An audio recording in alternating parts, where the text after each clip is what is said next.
you will wonder why we sang the Gloria.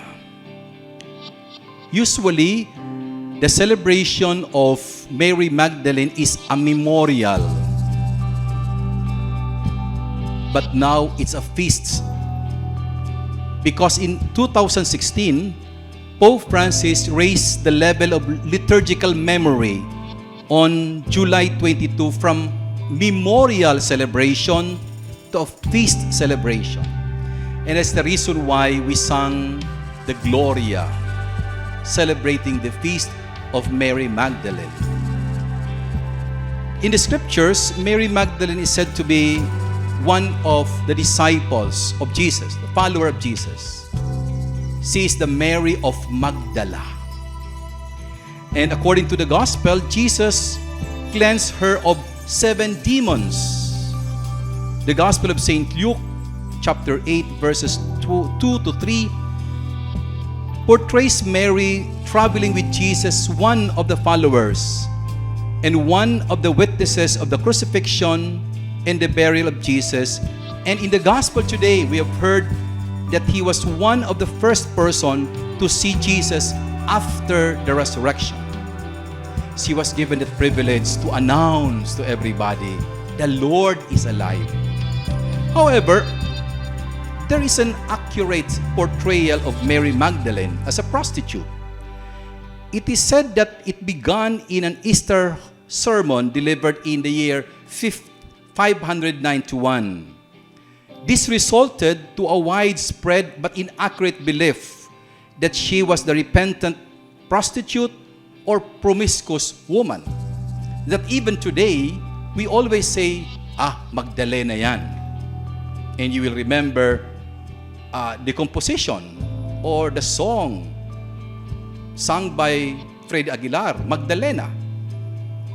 Tingin sa iyo isang putik, larawan mo'y lidalait. Magdalena, ikaw ay di maintindihan. Ika'y isang kapuspalad, bigo ka sa pag-ibig. Hindi ka nag-aral pagkat walang pera. Kaya't ika'y namasukan dun sa mabini na padpad. Mula noon, binansagang kang kalapating mababa ang lipad, Magdalena. However, my dear brothers and sisters, in 1969, the identification of Mary Magdalene as a prostitute, or we say Mary of Bethany, was removed from the general Roman calendar by Pope Paul VI. But the impression, shall we say, the inaccurate belief persisted even until now. I would like you to look at the gospel today because the gospel presents to us a very beautiful way of looking or understanding Mary Magdalene. And I would like to offer the images of Mary Magdalene. Try to look at sino si Maria Magdalena. At si Maria Magdalena, napakaganda, na pinapakita sa atin ang picture na ito na siya si Mary Magdalene o Mary of Magdala. That in the gospel today, Mary Magdalene came to the tomb early in the morning while it was still dark and saw the stone removed from the tomb. But my brothers and sisters, I would like to offer another picture which you will be surprised because in what you see right now, it is a very beautiful Mary Magdalene. But I would like to offer the work of Donatello, Donato de Niccolo de Beto Barbi. This picture or this sculptural work was made in 15th century, a wooden sculpture, Penitent Magdalene. Napakapangit. This is displayed in Florence, Italy. You could just compare the beauty of Mary Magdalene in this way of the presentation of Donatello, the Penitent Magdalene. But reflecting on this image or this wooden sculpture would lead us to reflect on the gospel today because you see the gospel that Mary Magdalene was looking for Jesus. her life was not complete to the point that she said, "They have taken my Lord." Early in the morning, Mary Magdalene came to the tomb.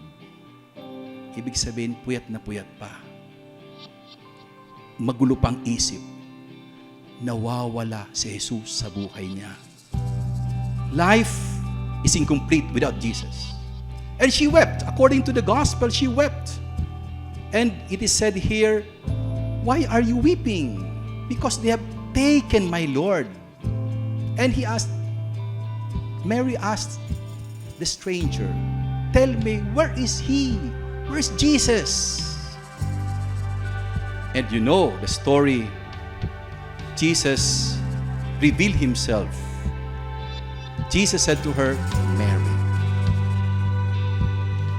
Life of Mary Magdalene became complete. With Jesus, you become beautiful. But without Jesus, you're an ugly person. Brothers and sisters, we look at ourselves without Jesus as an ugly person. Because without Jesus, without God, you are separated from the beauty, the nobility, the excellence of life. Brothers and sisters, many times we look at a beautiful image, but the Donatello wooden sculpture in Florence, Italy, describes who we are without God. This is a person longing for God. True enough that in our responsorial psalm it says, "My soul is thirsting for you, O Lord my God." This is not a separate reflection based on the responsorial psalm. This expression of Mary Magdalene, without God, without Jesus, her life is truly nothing, incomplete. And so there is a thirst in the heart of Mary Magdalene. "My soul is thirsting for you, O Lord my God. You have taken away my Lord. Tell me, where is the Lord?" Brothers and sisters, ito ang ating interactive homily. Are you the one telling people of where the Lord is in their life? Or are you like Mary Magdalene, asking people to show God in life? Sige po, padala kayo ng reflection. Beautiful is the life of Mary Magdalene because it shows to us that without God, we are incomplete.